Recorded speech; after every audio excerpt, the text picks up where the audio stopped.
नाज़रीन गिरामी अस्सलामु अलैकुम वरहमतुल्लाहि वबरकातुह।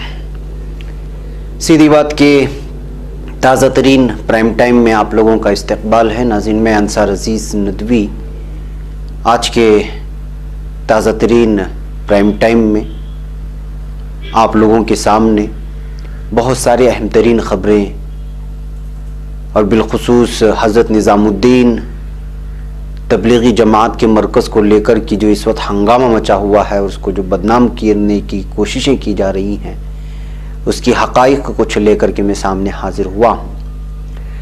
उसकी तफसीलात में जाऊँगा और इसके अलावा इस वक्त पंजाब से ये ख़बर आ रही है कि लगभग जो है 60,000 या नाराए गायब हो चुके हैं। हरियाणा में खौफ फैला हुआ है, कई अजला सील किए हुए हैं और मुंबई में लाश को दफनाने को लेकर के पाबंदी के बाद हंगामा मचा हुआ है और हुक्म भी वापस लिया गया है। कोरोना मुश्तबा मरीज की खबर देने की वजह से एक शख्स का पीट कर कत्ल कर दिया गया है, जिसकी वजह से 7 अफराद को गिरफ्तार किया गया। और भी बहुत सारी चीज़ें हैं नाजरीन जो आप लोगों के सामने रखना है। उससे पहले आप लोगों से दरख्वास्त है कि जिन लोगों ने हमारे चैनल को सब्सक्राइब नहीं किया, सब्सक्राइब कर लें और हमारी इन वीडियोज़ को दोस्तों तक पहुँचाने में हमारी मदद करें। ज़्यादा तादाद में लिंक को फैला करके 1 मिलियन सब्सक्राइबर तक पहुंचने में हमारी पुरजोर आप लोग मदद करें और दीगर जो आप लोगों से बारहा इमदाद के लिए अपील की जाती है हमारे इदारे के लिए, ताकि मजबूत हो और सही खबरें आप लोगों तक पहुंचाने में हमारा इदारा मज़ीद जो है काम कर सके। नाज़रीन उससे पहले मैं कल आप लोगों के सामने एक इत्तला दिया था। तफसीलात में जाने से पहले आपको जम्मू के लिए अल्हम्दुलिल्लाह जम्मू के लिए कल से आज तक जो है अब तक करीब 1 लाख के करीब लोगों ने इमदाद किया है। ये बिलखुसूस उन लोगों के लिए है जो जम्मू में इस वक्त जो है फंसे हुए हैं, मज़दूर तबका और दीगर गरीब तबके के लिए। और हमने कुछ रकम पहुँचाना भी शुरू कर दिया है, जहाँ पर ज़िम्मेदार हैं मौलाना शकील नदवी साहब। ये यहाँ मदरसा भी चलाते हैं और हमेशा जो है मुख्तलिफ़ लोगों की खिदमत करते रहते हैं, इन्हीं का यही काम है इनका। तो मैं आप लोगों को ये नंबर दे रहा हूँ। सिर्फ जम्मू में वो लोग जो ज़्यादा परेशान है, बहुत ज़्यादा परेशान है, खाने पीने का इंतज़ाम नहीं हो पा रहा है, वो लोग जो है मौलाना को जो बआसानी आप तक वो अगर पहुँचा सकते हैं तो वो ज़रूर आपकी खिदमत करेंगे। ये नंबर आप ले लें 9858115406। एक बार फिर देखें 9858115406। जो रकम जम्मू के लिए आ रही है, मैं ये रकम उन तक पहुंचाई जा रही है, पहुंचाने की पूरी कोशिश हो रही है, बल्कि कुछ पहुंचाई भी जा चुकी है ऑनलाइन के ज़रिए से। लिहाजा जो है जम्मू में बिलखुसूस मैं बता रहा हूँ, ये जम्मू में रहते हैं मौलाना, और जम्मू में जो लोग परेशानी के लिए हमें कॉल कर रहे थे उनसे दरख्वास्त है कि ज़्यादा परेशान ना करें।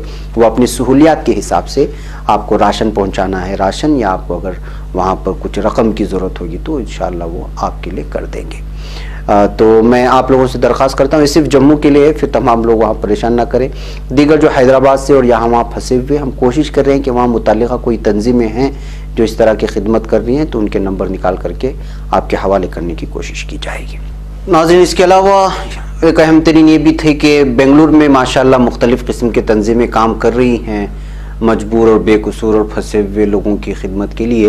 लेकिन बेंगलुरु के बागलुर के मुज़ाफ़ात में जो बाहरी इलाका है, वहाँ पे बहुत ज़्यादा गरीब बस्तियों और झोपड़पट्टियों का झेता लगातार वहाँ से कुछ कॉल आ रहे थे परेशान फैमिलियों की। इस वजह से हमने ख़ुद आज जा कर के कुछ लोगों तक वहाँ पहुँचाने की कोशिश की है, किट्स वगैरह। बहुत परेशान हैं लोग, हम लोग जानने की कोशिश कर रहे हैं। बेंगलुरु के बागलुर से कुछ बहुत सारी फैमिलियाँ फंसी हुई थी, हमने कोशिश की वहाँ पहुँच करके पहुँचाने। इसके अलावा SDPI के कुछ अहबाब भी जो है इस वक्त यहाँ पे जो अम्बेडकर कॉलेज है बेंगलुरु के आसपास के इलाकों में दे रही है। एक नंबर भी उनकी जानिब से आया हुआ है। बेंगलुरु में अगर कोई लोग परेशान हैं तो बराए मेहरबानी वो भी जो है उनसे रब्ता करके कुछ राशन वगैरह का इंतज़ाम करवा सकते हैं। नंबर है 7349217928। इस पर रब्ता करें जो बेंगलुरु के असल में इस वक्त बेंगलुरु में वो बस्तियां जो बेंगलुरु से बाहर मानी जाती हैं या किनारे किनारे, वहाँ पे लोग बहुत ज़्यादा परेशान हैं। चूँकि हाँ आज हमने वहाँ से लगातार फ़ोन आने की वजह से हमें ख़ुद वहाँ जा कर के हालात देखना पड़ा और किट पहुंचानी पड़ी। तो मैं जो बेंगलुरु में तंजीमें काम कर रही हूँ उनसे भी दरख्वास्त करता हूँ कि अगर बेंगलुरु के बाहरी इलाकों में जहाँ अगर आपको जाने में दिक्कतें आ रही हैं, पुलिस वगैरह की वजह परेशानी हो सकती है, तो आप सीधी बात से भी रब्ता कर सकते हैं। हम जो है वहाँ तक आपकी राशन किट्स या जो भी है पहुँचाने की ज़हमत उठाएँगे, इसलिए कि हम अपना खुसूसी प्रेस कार्ड वगैरह इस्तेमाल करके वहाँ तक जाने की कोशिश करेंगे। नाज़रीन, आइए अब बात करते हैं तबलीगी जमात को जो इस वक्त मीडिया में बदनाम किया जा रहा है। नाज़रीन, हम इस वक्त तबलीगी जमात और मरकज़ निज़ामुद्दीन को लेकर के जो अफवाहें हैं और जो गलत फहमियाँ फैलाने की कोशिश की जा रही है, मीडिया में जिस किस्म के डिबेट चल रहे हैं और जो वहाँ का जो ज़िला इंतज़ामिया, दिल्ली हुकूमत जो इल्ज़ामात इस वक्त आयद कर रही है, वो सारी चीज़ें एक जानिब हम इसको 4 अलग अलग पहलुओं से देखना चाहते हैं।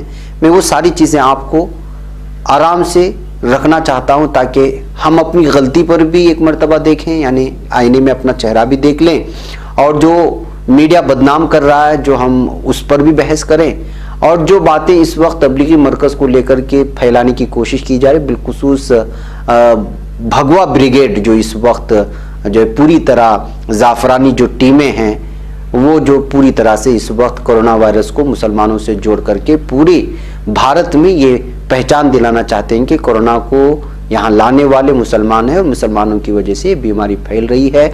जिस तरह लव जिहाद होता है उसी तरह का एक अलग नाम इसको दे करके मुसलमानों को बदनाम करने की कोशिश की जा रही है। इन तमाम पहलुओं पर बात होगी। सबसे पहले जिला इंतजामिया हुकूमत की जानिब से मीडिया में जो ये दावा किया जा रहा है कि इत्तिला नहीं दी गई, ये सरासर झूठ है।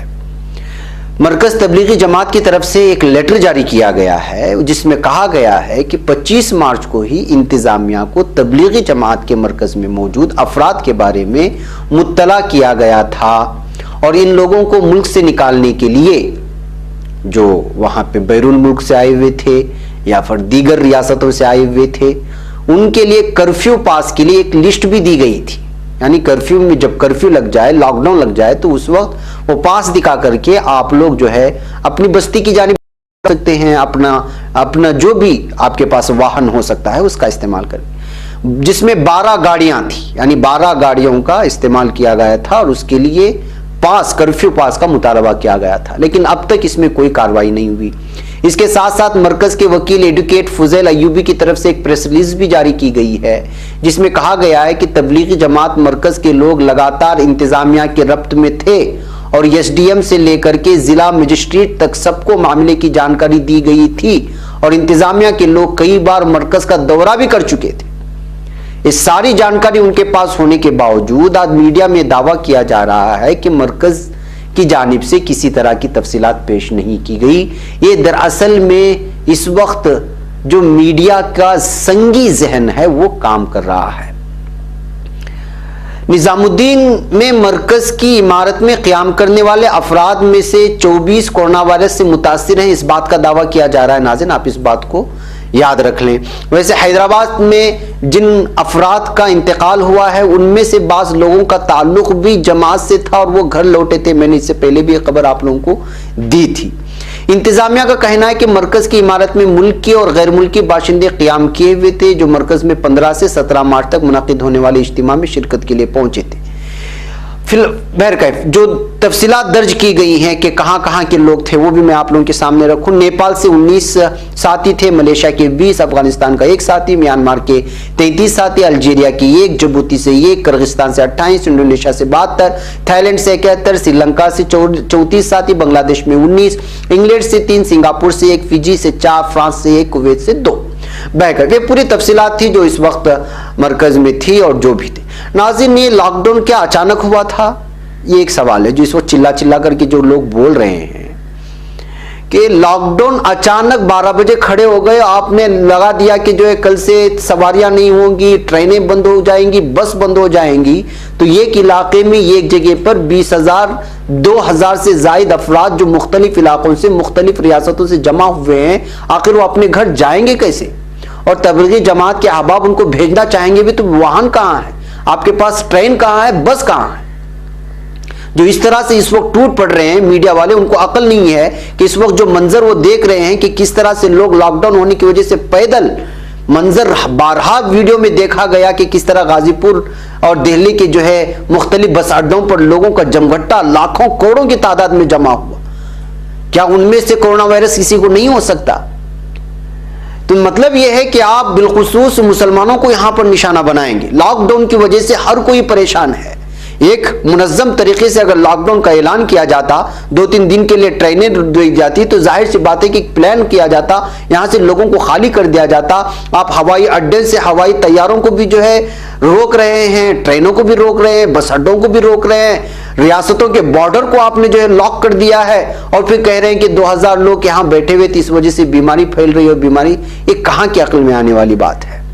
तो इसका मतलब साफ तौर पर जाहिर होता है कि आपको हकीकत से यहाँ की संगी मीडिया को जरूरत नहीं है। थोड़ी सी कुछ जो चीजें सामने आई उसकी वजह से ये बीजेपी के पूरे स्पोक पर्सन पागल हुए जा रहे हैं। मीडिया में देख सकते हैं आप क्या क्या हो रहा है। यानी कि टोटली ये मन बना लिया है कि तबलीगी जमात को और मरकज निजामुद्दीन को जो है बदनाम करना है। बहरकैफ अब मीडिया को कोसने वालों से मैं कहता हूं, जब से शुरू हुआ है मुख्तलिफ किस्म के लोग जो है मुझे ये लेटर्स वगैरह भेजिए और सारी चीज़ें हम लोगों के सामने भेजा और कहा कि आप इस पर बहस करें। मैं तो कल इस बार पूरी तफसीलात दे चुका हूं। आज जो चीज़ मैं आप लोगों के सामने रखने जा रहा हूं इसमें हमें भी अपना आईना देखना होगा। पहली तो चीज़ ये है कि मीडिया में इस वक्त जो लोग मुसलमानों के तर्जुमान बनकर के बैठे हैं उनका रवैया भी ठीक नहीं है। अब मेरे ये बात समझ में नहीं जाता, जो मीडिया में डिबेट हो रहे हैं, वो जी न्यूज़ हो या इंडिया टीवी हो या आज तक में, आप उनमें जो चेहरे बैठे हुए हैं और मुसलमानों की तर्जुमानी करने की बात कर रहे हैं, मैं तो कहता हूं कि इन लोगों से सबसे ज्यादा नुकसान पहुंच रहा है। जी टीवी के एक डिबेट को देखने के बाद आप यही महसूस करेंगे। किसी को गौमूत्र पीने के लिए कहा जा रहा है तो कोई सुअर का गोश्त खाने को पूरे जो है मुसलमानों को निशाना बना रहा है। एक अजीब किस्म का हंगामा बरपा हुआ है। पहले इन लोगों को कहीं लॉकडाउन कर दीजिए जो डिबेट में बैठ करके मुसलमानों को बदनाम कर रहे हैं। साफ तौर पे कह दें कि जो लोग टीवी डिबेट में शिरकत करके मुसलमानों की नुमाइंदा होने की बात कर रहे हैं उनका मुसलमानों से कोई ताल्लुक, उनको मानता ही नहीं कोई। और ये जबरदस्ती मीडिया वाले उनको खींच करके लाते हैं और पूरे मुसलमान बरादरी को जो है बदनाम करने की कोशिश करते हैं, जिनको ना बात करने की तमीज है, ना जिनको नॉलेज है, ना सामने वाले स्पोक पर्सन को जो मुख्तलिफ किस्म के, जहां भगवा के तर्जुमान भी होते हैं, बीजेपी के तर्जुमान होते हैं, आरएसएस के तर्जुमान होते हैं, उनके सामने बोलती बंद हो जाती है और ये ज्यादा सही तर्जुमानी नहीं करते। और इसी तरह के लोगों को मीडिया उठा करके वहां बिठा देता है ताकि ये लोग हार जाएं, वो लोग जो है अपने दलाइल में कामयाब हो जाए और ये लोग जो है बड़ा जो है सीना चाक करके आराम से बैठ करके बाहर निकल जाते हैं। भाई हमको जी टीवी दिखा रहा है, हमको इंडिया टीवी दिखा रहा है, हम आज तक में आते हैं, हम मुसलमानों के तर्जुमान हैं। तुम बेवकूफ हो, तुम सबसे बड़े बेवकूफ और मुसलमानों को सबसे ज्यादा बदनाम करने वाले यही ये मीडिया में नजर आने वाले डिबेट में जिनको कुछ भी नहीं होता जाकर के वोल फोल बके आ रहे हैं। बहरकैफ ये अलग मामला है। अब आइए दूसरी जानिब बढ़ते हैं। दूसरी चीज ये है कि एक तरफ हकाइक को छुपा करके मीडिया पेश कर रहा है मरकज जमात को, तबलीगी जमात को। तीसरी बात यह है कि लोग मुझे कह रहे हैं, अब बल्कि मैसेज आया किसी का कि मौलाना क्या होगा इस तरह बदनाम किया जाए तबलीगी जमात को। कब जमात को बदनाम नहीं किया गया? मुसलमानों को कब बदनाम नहीं किया गया? जब से वर्ल्ड ट्रेड सेंटर नीचे गिरा है तब से अभी तक तो सिर्फ मुसलमानों को बदनाम ही किया जा रहा है। लेकिन क्या हुआ? क्या इसमें कुछ कमी आई? कुछ हुआ? पूरी दुनिया की ताकत इस वक्त हमारी ही पीछे पड़ी है भाई, दूसरी किसी भी कौम के पीछे नहीं पड़ी हुई है। तबलीगी जमात को तो अब एक बहाना मिल गया इसको बदनाम किया जाए, वरना हमारे मदारिस को छोड़ा है ना हमारे उलमा को छोड़ा है। तो लिहाजा इस तरह की शिकायत करना कि अब क्या होगा कुछ नहीं। तबलीगी जमात की तारीख उठा करके देखिए कि एक आदमी चला था मेवात में इस बात को लेकर के, और आज पूरी दुनिया का मरकज दिल्ली निजामुद्दीन मरकज है। बहरकैफ शुरू में जब ये खुद मुसलमानों को नमाज की दावत देने जाते थे उनके लिए क्या क्या चीजों का, क्या किन किन बातों का इस्तेमाल होता था, फिर किस तरह पत्थर पड़ते थे, चप्पल पड़े थे, किस तरह की गालियां बकी जाती थी, वो सारी चीजें हमारे सामने है। लेकिन इसके बावजूद क्या काम रुका? ये तो पूरी दुनिया में फैला, बल्कि जो है समंदर के तहों में इस वक्त जो है फजाइल अमाल पड़ी जाती है। तो इसको लेकर के मरकज निजामुद्दीन को मीडिया में बहुत ज्यादा बदनाम किया जाए, जिस चीज को सबसे ज्यादा बदनाम किया जाता है वही चीज ज्यादा फैलती है। अब जहां तक मुझे ये महसूस होता है कि अब तक जो है तबलीगी जमात वाले अपनों में काम कर रहे थे, इसके बाद जो है गैरों में भी काम करना शुरू कर देंगे अपने बरादरान वतन में। बरादरान वतन को अब पता चल गया कि मरकज निजामुद्दीन क्या है, तबलीगी जमात क्या है, मरकज निजामुद्दीन में क्या होता है। आप करोड़ों रुपए भी खर्च करते तो शायद उतनी तफसीलात नहीं होती। अभी मैं एक वेबसाइट में पढ़ रहा था, तबलीगी जमात जो आज सबसे ज्यादा सुर्खियों में है, पता भी है कि वो तबलीगी जमात कौन है। इस तरह की सुर्खी देकर के पूरी जमात की जो है तफसील उसने लिख दिया था। हम करोड़ों रुपए भी खर्च करते तो उतनी मार्केटिंग नहीं होती जितनी मार्केटिंग आज उन लोगों के वेबसाइट्स में और टीवी में हो रही है। तो लिहाजा जो है यहां पर हाँ एक शिकायत हो सकती है, वो शिकायत मैं तमाम लोगों से करूंगा, और वो शिकायत ये है कि हमने इस वक्त निमट रहे हैं, मीडिया से तो निमट रहे हैं, लेकिन हमारे पास वो हथियार नहीं है जो हथियार चाहिए था इस वक्त। हर एक आदमी का अपना अपना अलग अलग शोबा होता है काम करने का। तबलीगी जमात का अपना अलग शोबा होता है, मदारिस का अपना अलग शोबा है काम करने का, समाजी और फलाही तंजीमों का अपना अलग शोबा है काम करने का, उनका अलग अलग तरीका है। सबके अपनी उनकी दावत को, उनकी जो है मेहनतों को, उनकी जद्दोजहद को, उनकी कोशिशों को कबूल करना है। लेकिन मिन जुमला तौर पर तमाम लोगों से एक जगह गलती हुई है। मैं किसी मखसूस तंजीम, किसी मखसूस मदरसा, किसी मखसूस समाजी और फलाही तंजीम के बारे में नहीं कहूँगा, तमाम लोगों से गलती हुई। आज पता है जिस जगह बैठ करके लोग डिबेट में ये कह रहे हैं कि हम दिफा कर रहे हैं, वो चैनल किसका है? वो संघियों का है। जो ये कह रहे हैं कि हम जो है बाकायदा पूरी तरह से आर्टिकल लिख करके हम अपनी चीज़ों का दिफा कर रहे हैं, पता है वो किसका वेबसाइट है, वो किसका मीडिया है, सोशल मीडिया है, वो किसका जो है, सब गैरों का है। आप लाचार होकर के उन्हीं के टीवी में बैठ करके, जिनका जहन ये बन चुका है कि मुसलमानों को बदनाम करना है, वहां बैठ करके चार जुमले इस्तेमाल करके आप इस बात का दावा कर रहे हो कि हम जो इस्लाम का दिफा कर रहे हैं, तबलीगी जमात का दिफा कर रहे हैं। आप सबसे बड़े बेवकूफ हैं। जमाना जिस चाल से चल रहा था वहां हम फेल हो गए हैं और पूरी तरह नाकाम हो गए। हक नहीं बनता कोई टीवी वाले पर, कोई डिबेट वाले पर ये बना करके उंगली उठा करके कहे कि तबलीगी जमात को ये बदनाम कर रहा है, ये बदनाम कर रहे मदारिस, बदनाम कर रहे मुसलमानों को, ये बदनाम कर रहे इस्लाम को। वो तो भाई कई सालों से मेहनत करके उसके पीछे हर मिनट पर लाखों करोड़ों रुपए खर्च करते हैं सिर्फ इस्लाम को बदनाम करने की। 99.9% इस वक्त संघी मीडिया है, और आप इन लोगों से अच्छी उम्मीद लगाएंगे कि तबलीगी जमात वाले अच्छा भी करेंगे तो बुराई बोलेंगे। अब तो उनको बहाना मिल गया, वो तो और ज्यादा बोलेंगे। तो गलतियां कहां हो रही हैं भाई? अपने आईने में अपना चेहरा देख लीजिए। हमारा यहां तो चैनल दूर की बात, प्रिंट मीडिया दूर की बात, एक अंग्रेजी अखबार दूर की बात, उर्दू अखबार तो दूर की बात, वो तो तमाम के तमाम अखबार दूसरों के हवाले हो गए। अपना कोई अच्छा सा एक सोशल मीडिया में चैनल भी चलाता है तो पता है क्या करते हैं? उस चैनल को बदनाम करते हैं, नीचे गिराने की कोशिश करते हैं, पैर खींचते हैं, उलमाए किराम के खिलाफ, उस चैनल के खिलाफ बदजनी पैदा करते हैं, गीबत करते हैं। लोग जब अपने दफ्तर में आना चाहते हैं तो रोकते हैं कि वो उस चैनल में मत जाना, वो हमारा दुश्मन है। और ये छोटी मोटी तंजीम नहीं, जो अपने आप को बड़ी तंजीम बोलते हैं, उसके कारिंदे करते हैं। और ये हमारे चैनल के साथ हुआ है, और आप कह रहे हैं कि जो है फला मीडिया वाला हमें बदनाम कर रहा है। आप लोगों के साथ तो यही होना चाहिए। मुझे माफ कीजिए, तल्ख अल्फाज है, लेकिन हकीकत यही है। मीडिया वगैरह निकालना और एक मेन स्ट्रीम मीडिया तो दूर की बात, एक छोटे से सोशल मीडिया भी हजम नहीं होता ना हमारी उलमाए किराम को, जो मखसूस ज़हन हैं, तो से जुड़े हुए हैं। वो चाहते हैं कि ये मीडिया मेरे बारे में बोले, दूसरे तंजीम के बारे में मत बोले। दूसरे तंजीम के बारे में बोलता है तो ये मीडिया हमारा नहीं है, उसको सपोर्ट नहीं करेंगे। ये मीडिया हमारे आलिम के बारे में नहीं बोलता, इसलिए ये इस मीडिया की आप दुश्मनी करो।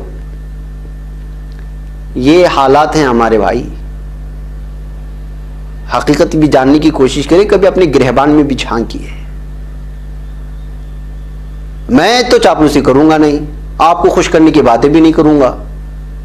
साफ बात यह है कि गलतियां हमको देखनी होंगी। जहां तक है तो मीडिया है, इस वक्त तबलीगी जमात को बदनाम किया जा रहा है। तबलीगी जमात को गैर क्या करे, अपने लोग कई बदनाम कर चुके हैं। यही तो हो रहा है अभी 2-3 साल से। और क्या हो रहा है? सोशल मीडिया में सबसे ज्यादा बहस तो ये तबलीगी जमात के अलग अलग ग्रुपों के नाम से तो लगभग मुझे लगता है कि इस वक्त पूरे भारत में लगभग 5000 से ज्यादा ग्रुप चल रहे हैं, सिर्फ झगड़े करने के लिए कि मैं उम्दा या तू उम्दा, तू आला या मैं अफजल। 5000 से ज्यादा ग्रुप बाकायदा तबलीगी जमात के नामों से चल रहे हैं। अब मीडिया में हंगामा शुरू हो गया तो शिकायतें हो गई। भाई देख लीजिए, आईने में अपना चेहरा देख लीजिए कि हम कहां तक सही हैं।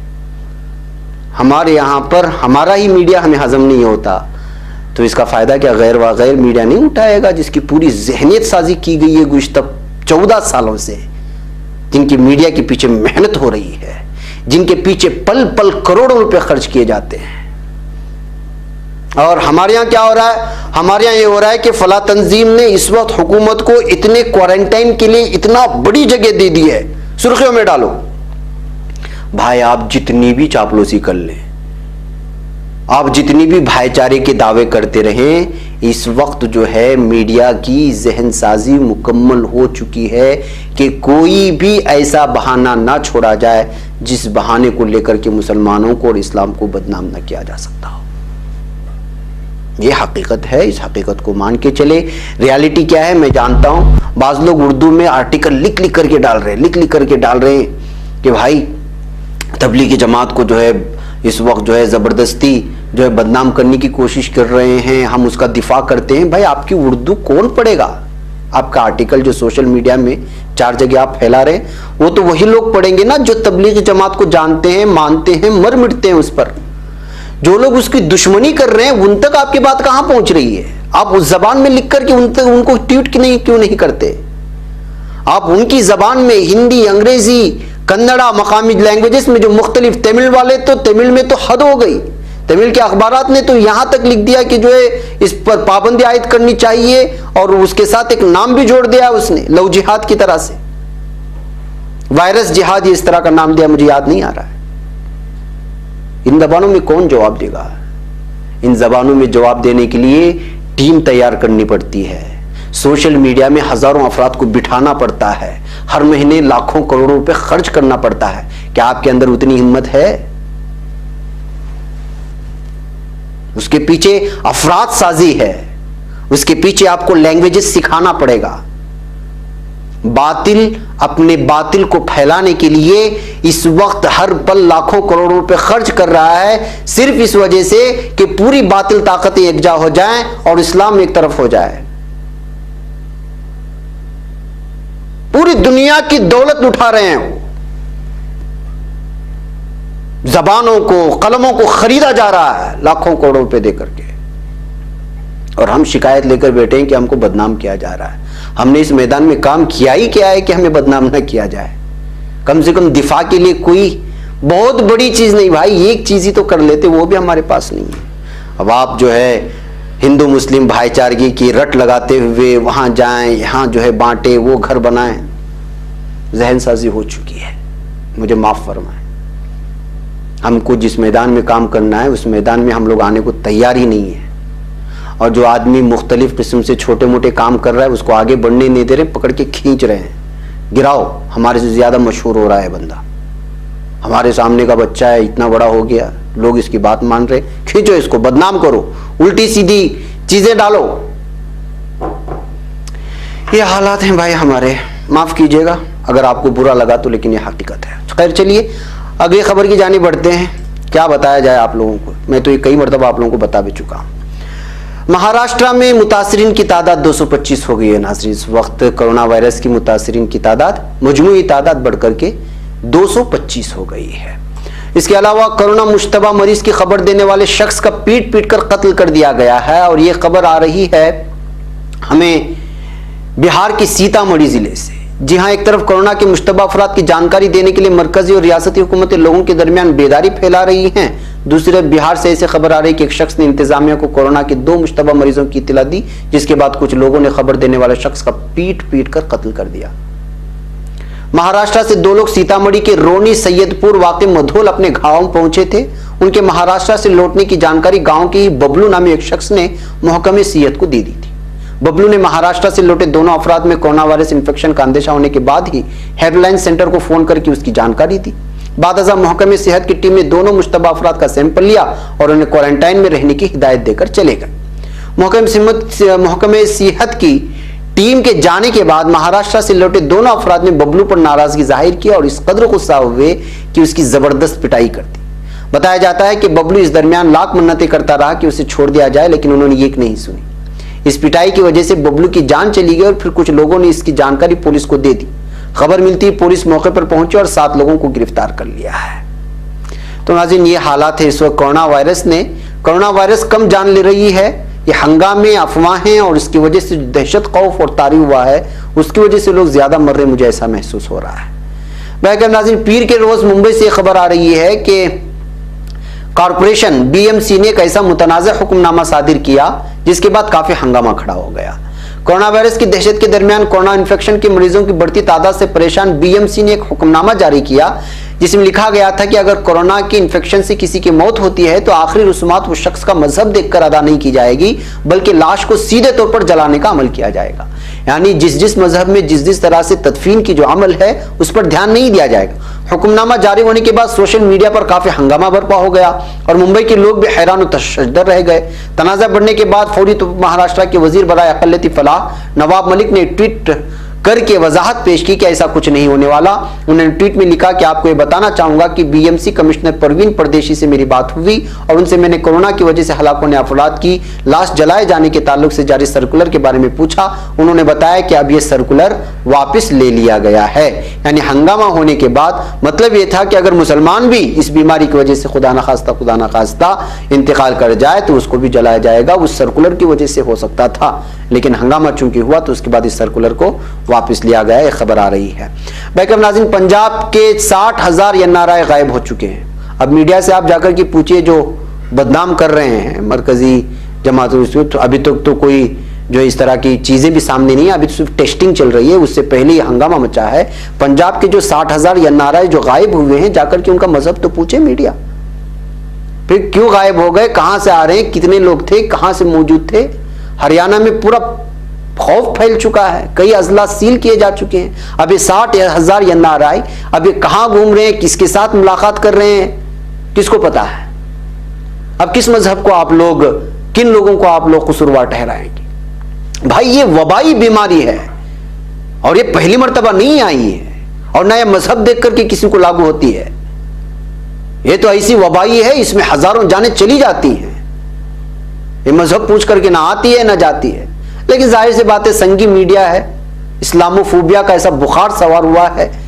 आप तो पहले कुछ दिन पहले देखा था आपने कि किस तरह हिंदू पेपर ने कार्टून बनाया था कि जो है तालिबान को कोरोना वायरस से तशबीह देकर के उसके हाथ में बंदूक देकर के नॉर्मल आदमियों को जो है बंदूक ताने भी दिखाया था। मीडिया अभी से नहीं, पहले दिन से ये कोशिश कर रहा है कि इसके जो है मुसलमानों से जोड़ा जाए। हिंदू पेपर का जो आर्टिकल आया था आज से 8 दिन पहले आया था, तभी से इन लोगों की ज़हन बन चुकी थी कि इसको मुसलमानों से जोड़ना है। आज उनको बहाना मिल गया तबलीगी जमात का और इसका, जबकि हकाइक क्या थे मैंने आप लोगों के सामने सुनाया कि पहले दिन से उनको इत्तला दी जा रही है और ये मजबूरी है। जिस तरह वो लोग जो जगह जगह पर लॉकडाउन हो चुके, करोड़ों की तादाद में लोग, कहीं हैदराबाद में, कहीं जम्मू में, कहीं बिहार में, कहीं दिल्ली में, एक रियासत का आदमी दूसरी रियासत जा नहीं सकता, वैसे यहां भी लोग लॉकडाउन हो गए जो मुख्तलिफ इलाकों से आते हैं, मुख्तलिफ मुल्कों से आते हैं। तो उसके लिए जो है मुसलमानों ने कोरोना को लाया और उसको फैलाया। ये उनकी जहनी फिस्तायत का, उनकी गलाजत का, उनकी गिरी हुई सोच का सबूत देती है। इसलिए जो है इस पर ज्यादा तवज्जो देने की जरूरत नहीं है। पहले दिन से चला आ रहा है मुसलमानों को बदनाम करने के लिए। इन लोगों ने जितना बदनाम करने की कोशिश की है किसी भी जमात को, खैर तबलीगी जमात तो सियासत भी तो जुड़ी नहीं है। आप माफ कीजिएगा, ये बात बताना आप लोगों को भूल गया मैंने। तबलीगी जमात का वास्ता दूर दूर तक सियासत से नहीं है। उसके हालत ऐसे कर रहे हैं तो जमात इस्लामी को ये लोग छोड़ेंगे, एसडीपीआई वालों को ये लोग छोड़ेंगे, दीगर वो जमातें जो जुड़ी हुई होती हैं सियासत से उन लोगों को छोड़ेंगे? नहीं छोड़ेंगे। तो ये हालात लोग बना रहे हैं और हम लोग उसमें हम लोगों की भी गलतियां हैं, ऐसी बात नहीं है। मैंने जैसे बताया, जैसे बाज लोगों से कहा कि जमात में नमाज ना पढ़ो, मस्जिद में ना जाओ, तो उनका तकवा आया भाई हम लोग नमाज पढ़ेंगे। और ये लोग भागने, जिन लोगों ने मार खाया है, जब मस्जिदें खुली थी तो वो लोग मस्जिद तक भी नहीं जाते थे। आज लॉकडाउन हो गया, घर में बंद है, तो मस्जिद याद आई तो मड़ी मार पड़ी। तो तकवा का भी उसकी जगह होती है ना, तकवा कहां दिखाना है वहां दिखाना है, जहां नहीं दिखाना वहां तकवा दिखाएंगे तो पड़ेंगे मार। अब मुझे माफ़ कीजिएगा, बाज़ तबलीगी हज़रात, सभी लोग नहीं होते, बाज़ तबलीगी हज़रात तो माशाअल्लाह, मैं खुद जो है मेरे मदरसे में दाखिले का वजह ही जो है तबलीगी जमात बनी, क्योंकि वालिद जब जमात से वापस आए तो अपने 5 बेटे में एक बेटे को आलिम बनाने का तो इसी रुझान ही तबलीगी जमात से मिला था। मैं तो उसका सबसे ज़्यादा जो है खैरख्वाह है, वो जमात मेरी खैरख्वाह है, मानना चाहता हूँ, मानता हूँ, इसलिए कि मदरसे में दाखिले की वजह ही तबलीगी जमात बनी। तो मुझसे ज़्यादा बेहतर इस जमात की जो है फ़वाइद को, उसके अखलाक को कौन जान सकता है। लेकिन गुज़रते अय्याम के साथ जो तब्दीलियाँ आई वो वाकई हम लोग रोक नहीं सकते। आजकल तो बास अल्हम्दुलिल्लाह 40 दिन 4 महीना लगाते ही अपने आप को आलिम और मुफ्ती समझना शुरू कर देते हैं। उनके पास हुकूकुल इबाद का कोई मतलब नहीं होता, ज़ौजैन के हुकूक का कोई मतलब नहीं होता, और औलाद के हुकूक का कोई मतलब नहीं होता, बस जमात में लगे रहना है। ऐसी बात नहीं है, और वो खुद मुफ्ती भी बन जाते हैं, इल्ला माशाअल्लाह तमाम लोग नहीं है। जमात में जाना चाहिए, अपने महल्ले के बारे में, तमाम चीज़ों के बारे में सोचना चाहिए। लेकिन चूंकि बात बात में ये बात आई, ये बात बनाना मेरा असल मंशा नहीं था, लेकिन ऐसा है, इस हकीकत से भी हम इनकार नहीं कर सकते। इसी बातों को लेकर के जो है सोशल मीडिया में भी बार बार जो है मुख्तलिफ किस्म की बहसें होती हैं। भाई उस तफसील में मुझे नहीं जाना है, ये बीच में बात याद आ गई तो मैं बताया। तो पूछिए 60,000 एनआरआई जो गायब हुए हैं पंजाब से, उस मीडिया से, कि भाई अब कौन कसूरवार है। अगर उन लोगों ने 50 आदमियों को अगर कोरोना वायरस फैला दिया, तब किस मजहब को कोसोगे। इसके अलावा कुछ और इस वक्त जो है तस्वीरें आ रही हैं, तस्वीरें देख लें आप लोग। अभी देख लीजिए, ये तस्वीर अभी हाल फिलहाल की है, आज और कल की है। ये तस्वीरें महाराष्ट्र के एक मंदिर की हैं जहां पे लोग पूजा पाठ के लिए जमा हुए हैं। अब आप बताइए, ये नहीं कि इतनी बड़ी जो है हवाले से ये तस्वीरें शाये हो रही, क्या यहाँ कोरोना वायरस नहीं फैलेगा। ये है कर्नाटक के सीएम साहब, लॉकडाउन के बाद जो एक शादी में शिरकत कर रहे हैं। अब इन लोगों को कोरोना वायरस फैलता नहीं है, तो इन सारी चीजों को दिखा करके क्यों मीडिया नहीं दिखाता कि जो यहाँ गलतियां हो रही हैं, लोग जमा हो रहे हैं। बस ये है कि जो है बहाना मिलना है और बहाना लेकर के सारी चीजें दिखाना है। जी हाँ नाज़रीन, वह नाज़रीन मुझे यहाँ पर इजाजत है, इंशाल्लाह फिर शाम के प्राइम टाइम में कुछ और खबरों के साथ मुलाकात होगी। अस्सलामु अलैकुम रहमतुल्लाहि व बरकातहू।